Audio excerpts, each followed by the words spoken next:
For Session Update, I'm Shannon Loehrke. Minnesota's prison overpopulation problem and what to do about it has become a controversial topic this session. Potential solutions involve sentencing reforms, expanding current prisons, or reopening the Prairie Correctional Facility in Appleton. Joining me today to talk about his bill to do just that is Senator Lyle Koenen. Welcome, Senator. Well, thank you. It's good to be here. So you want to open reopen the Appleton prison. Can you tell me why? Well, first of all, in Minnesota here, in our prison system, we have an overcrowding issue. Right. I believe there's 500 and some inmates in county jails, and there also in the prison system itself, in their facilities, that they're overcrowded. So, so I don't know what that total number is, but we do have an overcrowding problem. And so part of what we're talking about out in the Appleton region of the state out there is how to address that. But also for Appleton, they see it as also a facility that's sitting there empty, that's ready to go, that will provide jobs for the area. And that's really important out in that part of the state. There's, you know, in Minnesota as a whole, we have a pretty low unemployment rate in the state, but in that part of the state, it's a little higher, and so it'd help address that. But on top of that, since they're talking about state jobs, they're pretty good paying jobs too. And so, you know, that's a part of it. I know there's some argument that we shouldn't be talking about prison issues as economic development issues. I've heard that. And you know, I can understand where they're coming from with that, that shouldn't be the driving force. But in this case, I don't believe that is the driving force. We're talking about overcrowding and alleviating that. Now, having said that, that doesn't mean that the jobs aren't important out there. And to illustrate that, what I will say now is that if you look at any community that's hosting a prison facility now and ask them about the jobs, I think they would say they are important too.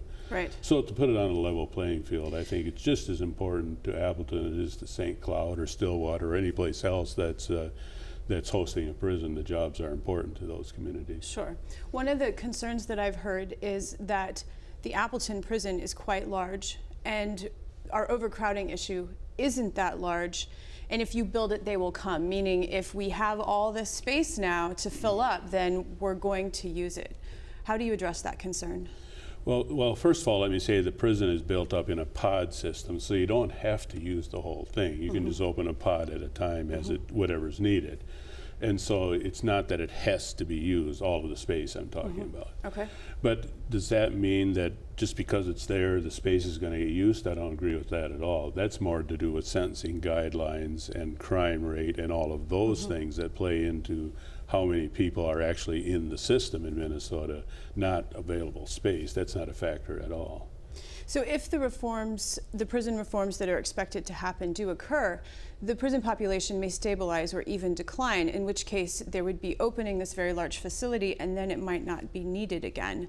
How would you address that? Well, first of all, let me say we're talking, you know, about, like I said, 500 and some in county, and I don't know how much overcrowding is in the prison system itself, but whatever that number is, we'll look reworking the sentencing guidelines, reduce it by that many. I'm not real clear that it will. Okay. Part of the work that's happening with sentencing guidelines is actually just bringing up to date what judges are already doing. Correct. And so that would have no effect on prison population. And I also know they're looking at part of it would actually stiffen some penalties too. And I don't know how, to what degree that's there, but that isn't going to lower population either. And then if you just look at the state as a whole, we are growing, not as fast as some other states, but we are growing. And if you look at the prison population per capita, that tends to pull it up too, just assuming we stay somewhat the same. And then on top of that, at least for every session that I've been here, or every biennium I've been here, I should say, there's always a Get Tough on Crime bill that gets passed. And you know, there was one passed last session, and there's another one in the works for this session. So those things too don't necessarily lead to declining prison population. In fact, maybe the opposite. So when the prison was opened before, it was a privately run facility. Your bill is for the state to run the facility. Is there any concern that the private corporation would take it over again, or it would go back that way? There's a lot of criticism for that. private corporation of prison. And that's right. And and you're right, there is concern for that, but I don't think that's a concern that we have to get into. This is a negotiation between the state and the corporation that owns the prison. And the state doesn't have to do what they want. It's a two-way agreement. Sure. And what we're talking about now, of course, is a lease, and then the state would operate it. Now, there's also consideration, and this is still in early stages yet, but considerations to actually making an offer to buy the prison, so it would just be part of the state system then.